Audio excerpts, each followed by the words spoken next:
Les attaques contre la laïcité se multiplient. Elles étaient terroristes, elles deviennent institutionnelles. Le PRG 24 dénonce cette orchestration wokiste et la démission de l'État. Le massacre de Samuel Paty, la peur des professeurs lorsqu'il s'agit d'aborder le thème des religions, les messages violents du type «la laïcité n'est qu'une excuse pour attaquer notre religion» ne suffisent pas pour que le gouvernement réagisse avec plus de fermeté sur la laïcité.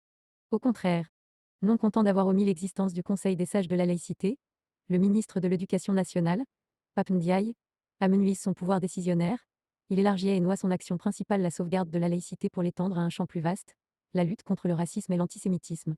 Si ces deux thèmes doivent aussi être traités, c'est séparément de la laïcité, qui doit garder un rôle majeur dans notre République. Or, sous prétexte de pluralisme, il y intègre de nouveaux membres pour le moins laxistes envers la laïcité, dont Alain Policard, de sympathie wokiste, qui soutient un concept accusateur de racisme systémique des institutions de la République. D'ailleurs, la sœur de Samuel Paty, elle-même, s'inquiète fort de l'arrivée de ce nouveau sage. Mais ce n'est pas la seule fois que la mémoire de son frère est bafouée et utilisée. Certains membres de ce gouvernement savent utiliser les drames à d'autres fins. Entre aussi au Conseil des sages, le directeur du mémorial de la Shoah. On mélange tout pour amoindrir l'impact. Quant au Conseil des sages de la laïcité, il ne peut simplement plus agir de façon indépendante. Alors qu'il pouvait être saisi par le ministre, il doit à présent être obligatoirement saisi par le ministre. L'alarme ne sera sonnée que par un seul homme. Comment parler alors d'indépendance du Conseil? Le secrétaire général du Conseil et son adjoint voient leur fonction devenir facultative. Bientôt, le Conseil de la laïcité n'aura de protection de la laïcité que le nom.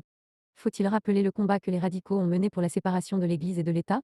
Était-ce entre le ou les religions? Non. C'était pour que chaque religion puisse s'exprimer, mais dans la sphère privée. Justement pour qu'aucune pression ne soit effectuée sur qui que ce soit, en raison de sa religion. Y compris à l'école.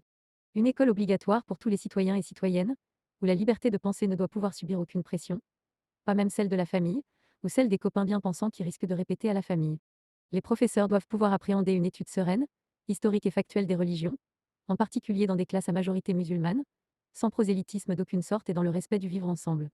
D'où la nécessaire interdiction de signes religieux ostentatoires. C'est cela que doit défendre le Conseil de la laïcité. C'est aussi la protection juridique voire physique des enseignants et des élèves que les décisions du Conseil doivent permettre. Pour la Fédération de Dordogne du PRG, il est hors de question que la République recule et renonce à la laïcité. La laïcité, c'est la liberté. La Fédération de Dordogne du PRG.